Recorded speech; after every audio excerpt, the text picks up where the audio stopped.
അപ്പോഴേക്കും ഉസൈർ റളിയല്ലാഹു അൻഹുവിനെ തലയും കുത്തിപ്പൊക്കി പിടിച്ചിട്ട് അവർ ടെന്റ് വളഞ്ഞു. ടെന്റ് വളഞ്ഞപ്പോ പെണ്ണുങ്ങളുടെ അടുത്തേക്ക് അവർ വരുന്നത് കണ്ടപ്പോ പനി പിടിച്ച് കിടക്കുന്ന സൈനുൽ ആബിദീൻ തങ്ങൾ വാളുമെടുത്ത് പുറത്തേക്ക് ചാടി. എന്നിട്ട് പറഞ്ഞു, റസൂലുള്ളാഹിന്റെ കുടുംബത്തിലെ പെണ്ണുങ്ങളുടെ അടുത്ത് നിങ്ങൾ വന്നാൽ ഞാൻ വിടൂല. പറഞ്ഞു കഴിഞ്ഞപ്പോൾ ഒരു ബോധമില്ലാണ്ട് വീണ് പോയി. അത്ര കഠിനമാണ് ആ പനി. സൈനുൽ ആബിദീൻ തങ്ങളെ വെട്ടിക്കൊല്ലാൻ വേണ്ടി ശത്രുക്കൾ വന്നു. പക്ഷെ ശത്രുക്കൾ പെട്ടെന്ന് പരസ്പരം പറഞ്ഞു, സുഖമിലാണ് കിടക്കുന്നത്, വിട്ടേക്ക്. അതുകൊണ്ട് തങ്ങന്മാർക്ക് ഒരു കബീല കുപ്പാപ്പ ബാക്കി വെച്ചു. കർബല യുദ്ധഭൂമിയിൽ സൈനുൽ ആബിദീൻ തങ്ങളുടെ തങ്ങള് അവിടെ ബാക്കിയായി. എന്നിട്ട് അവർ റസൂലുള്ളാഹിന്റെ കുടുംബത്തിലെ പെണ്ണുങ്ങളെ അടക്കം കൈ പിന്നോട്ട് പിടിച്ചു കെട്ടി പർദ്ദ വലിച്ചു കയറി. എന്നിട്ട് കൂഫ തെരുവിലൂടെ കൊണ്ടുപോകാണ് ഡമസ്കസിലേക്ക്. അപ്പൊ കൂഫക്കാരുടെ മനസ്സ് മാറി. റസൂലുള്ളാഹിന്റെ കുടുംബത്തെ ഇങ്ങനെ കൊണ്ടുപോകണ കണ്ടപ്പോ അവർ വാവിട്ട് നിലവിളിച്ചു. പർദ്ദ പോലും നശിപ്പിക്കപ്പെട്ട മഹദി സൈനബ് കൂഫക്കാരെ വിളിച്ചിട്ട് പറഞ്ഞു, നിങ്ങളുടെ കണ്ണുനീരിനൊരു വിലയുമില്ല. നിങ്ങൾ കൊണ്ടുവന്നിട്ട് കൊണ്ടുപോകുന്നത് കണ്ടോ, നിങ്ങൾ ഞങ്ങൾ ക്ഷണിച്ചു കൊണ്ടുവന്നതാ. എന്നിട്ട് നിങ്ങൾക്ക് നൽകിയ മര്യാദയാണ് കൊണ്ടുപോകുന്നത്. എന്റെ പ്രിയപ്പെട്ട തലയാണത്. അതുകൊണ്ട് നിങ്ങളുടെ കണ്ണുനീരിന് വിലയില്ല. ഇതിനൊക്കെ മറുപടി പറഞ്ഞാൽ മതി. കനിവാർന്ന ശിരസതുമേ ഉയർത്തിയവരന്നതുമേ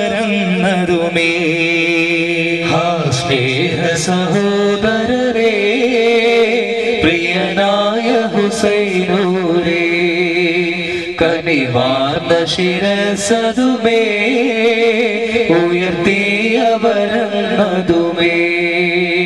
അനുയായികളിൽ പല പേരും തലവെട്ടി മുറിച്ചവരും അനുയായികളിൽ പല പേരും തലവെട്ടി മുറിച്ചവരും പല കുന്തമിൽ തൂക്കിയതും ജയപേരി മുഴക്കിയതും പല കുന്തമിൽ തൂക്കിയതും ജയപേരി മുഴക്കിയതും സ്നേഹ സഹോദരനേ പ്രിയനായ ഹുസൈനൂരേ കനിവാർന്ന ശിരസതുമേ ഉയർത്തിയവരന്നതുമേ.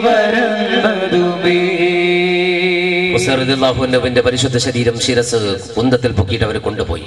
ദാറുൽ ഇമാറത്തിൽ കയറ്റി വെച്ചിട്ട് ഉബൈദുല്ലാഹ് ഇബ്നു സിയാദ് കണ്ണിലും പല്ലിലും മൂക്കിലും ഒരു കുന്തം, ഒരു ചെറിയ കമ്പി കഷ്ണം പോലെ എടുത്തിട്ട് കുത്തി കുത്തി കളിച്ചു എന്നാണ്. പടച്ചോൻ വിട്ടിട്ടില്ല കേട്ടോ. പിന്നെ ഇവനത് തിരിച്ചടിച്ച് അല്ലാഹു നൽകിയിട്ടുണ്ട്.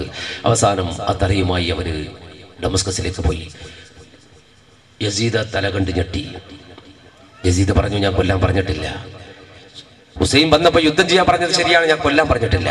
സൈനുൽ ആബിദീൻ തങ്ങൾ ചോദിച്ചു, അങ്ങനെയാണെങ്കിൽ നിങ്ങൾക്ക് മറ്റുള്ളവർക്കെടുത്ത് നടപടി സ്വീകരിച്ചുകൂടെ? അവർ തെറ്റ് ചെയ്തിട്ടുണ്ടെന്ന് ഞാൻ വിശ്വസിക്കുന്നില്ല. യസീദ് പറയാണ്, കാരണം എതിർത്തപ്പോൾ തിരിച്ചടിച്ചു എന്ന് മാത്രമാണ്. അതുകൊണ്ട് അവരെ ശിക്ഷിക്കാൻ ഞാൻ അങ്ങനെ ചെയ്യാം. നിങ്ങൾക്ക് എന്ത് വേണമെങ്കിലും ഞാൻ ചെയ്തു തരാം.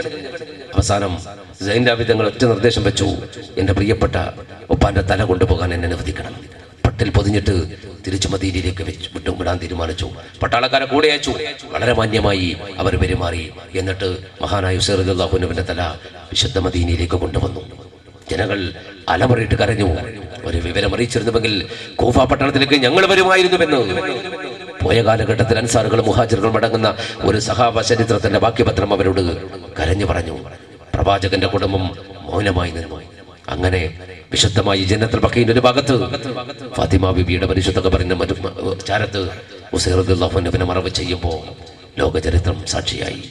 അതെ, ഇന്ന് ഹജ്ജിനും ഉംറക്കൊക്കെ പോയവർ മദീനയിൽ ജന്നത്തുൽ ബഖീലേക്ക് കടന്നു കയറുമ്പോൾ വലതുഭാഗത്തെ പരിശുദ്ധ ശരീരങ്ങളുടെ ഖബറുകൾ നമുക്ക് കാണാം. അവിടുത്തെ സലാം പറയാൻ അള്ളാഹു നമുക്കും കുടുംബത്തിന് ഭാഗ്യം നൽകി അനുഗ്രഹിക്കുമാറാകട്ടെ. കർബലയുടെ മറ്റൊരു ഭാഗം ബാക്കി കിടക്കാണ്. വിശാലമായ ഒരു പ്രതികാര ചരിത്രം ബാക്കി കിടക്കാണ്. ഇൻഷാ അല്ലാഹ് പിന്നീട് ഒരിക്കൽ സമയമുണ്ടെങ്കിൽ നമുക്ക് അകത്തുമായിട്ട് മുന്നോട്ട് പോകാം. ഇന്നിവിടെ കർബല യുദ്ധഭൂമിയിലെ ഉസൈർ റളിയല്ലാഹു അൻഹുവിന്റെ ഷഹീദോടുകൂടി ഞാൻ ഈ കഥ അവസാനിപ്പിക്കുകയാണ്. നിങ്ങളുടെ പ്രാർത്ഥന തങ്ങൾ നടത്തിയതുകൊണ്ട് ഞാൻ നിങ്ങളുടെ ക്ഷമ പരിശോധിക്കുന്നില്ല. അല്ലാഹു റബ്ബുൽ ഇസ്സത്ത് എല്ലാ കാര്യങ്ങളിലും നമുക്ക് ബർക്കത്ത് നൽകുമാറാകട്ടെ. വിശുദ്ധരായ ഈ സഹാബ കിറാമിന്റെ അള്ളാഹുവിന്റെ പ്രവാചകന്റെ ഷഹീദായി പോയ കുടുംബത്തിന്റെ ഹക്ക് ബർക്കത്ത് കൊണ്ട് അള്ളാഹു നമ്മുടെ എല്ലാ കാര്യങ്ങളിലും ഖൈർ നൽകുമാറാകട്ടെ. കടങ്ങൾ വീട്ടാൻ പടച്ചോ മാർഗം നൽകുമാറാകട്ടെ. നമ്മുടെ കുടുംബജീവിതം അള്ളാഹു ഭദ്രമാക്കി തരുമാറാകട്ടെ. അവസാനം ഈമാനോടെ മരിച്ച് റസൂലുള്ളാഹിന്റെ കുടുംബം താമസിക്കുന്ന സ്വർഗത്തിന്റെ കൂടെ താമസിക്കാൻ അള്ളാഹു അല്ലാഹു നമുക്ക് ഭാഗ്യം നൽകുമാറാകട്ടെ. ആമീൻ റഹ്മത്തിക യാ അർഹമർ റഹീമീൻ. സല്ലല്ലാഹു തആല സല്ലം അലാ ഖൈരിൽ സയ്യിദിനാ മുഹമ്മദിൻ വഅലിഹി വസഹ്ബിഹി വസല്ലം. സുബ്ഹാന റബ്ബിക റബ്ബിൽ ഇസ്സത്തി അമ്മാ യസിഫൂൻ വസലാമുൻ അലൽ മുർസലീൻ വൽഹംദുലില്ലാഹി റബ്ബിൽ ആലമീൻ. ബിഹഖ്ഖി സല്ലല്ലാഹു അലാ മുഹമ്മദ് സല്ലല്ലാഹു അലൈഹി വസല്ലം. സല്ലല്ലാഹു അലാ മുഹമ്മദ് സല്ലല്ലാഹു അലൈഹി വസല്ലം. അല്ലാഹുമ്മ സല്ലി അലാ മുഹമ്മദ് യാ റബ്ബി സല്ലി വസല്ലം. ഇൻഷാ അല്ലാഹ് വേദിയിലേക്ക് എത്തുന്ന ദുൽഫഖാറിന്റെ കൂട്ടുകാർക്ക്, അതുപോലെ ആദരണീയനായ ബഷീർ സഖാഫി, അതുപോലെ എൻ്റെ ശബ്ദം വീഴ്ച ശ്രമിച്ച മുഴുവൻ നാട്ടുകാർക്ക്, പ്രദേശവാസികൾക്ക്, ഭക്ഷണം നൽകിയവർക്ക്, ലൈറ്റ് ആൻഡ് സൗണ്ട് പ്രത്യേക കൂട്ടുകാർക്ക് എല്ലാവർക്കും എൻ്റെ കൃത്യവാദം സമർപ്പിച്ചുകൊണ്ട് വീണ്ടും കാണാൻ അല്ലാഹു ഭാഗ്യം നൽകട്ടെ എന്ന് പ്രാർത്ഥിച്ചുകൊണ്ട് താൽക്കാലിക വിട. വ ആഖിറു ദഅവാനാ അൽഹംദുലില്ലാഹി റബ്ബിൽ ആലമീൻ. അസ്സലാമു അലൈക്കും വറഹ്മത്തുള്ളാഹി തആല വബറകാതുഹു.